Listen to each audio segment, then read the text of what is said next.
حضرت ابو ہریرہ رضی اللہ تعالیٰ عنہ سے روایت ہے کہ رسول اللہ صلی اللہ علیہ وآلہ وسلم نے ارشاد فرمایا کہ جب نماز کے لیے اذان دی جاتی ہے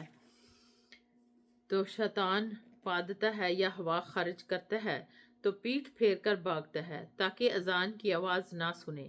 اور جب اذان پوری ہو جاتی ہے تو واپس آ جاتا ہے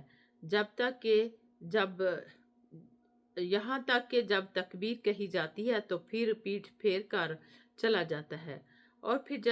جب تکبیر پوری ہو جاتی ہے تو پھر آ جاتا ہے، حتیٰ کہ آدمی اور اس کے نفس کے درمیان وسوسے ڈالتا ہے، کہتا ہے کہ فلاں چیز یاد کر، فلاں چیز یاد کر، وہ چیزیں جو اس سے پہلے اسے یاد نہ تھی، یہاں تک کہ آدمی کا حال یہ ہو جاتا ہے کہ اس سے پتہ نہیں چلتا کہ اس نے کتنی رکعت نماز پڑھی ہے۔ رواہ البخاری و مسلم۔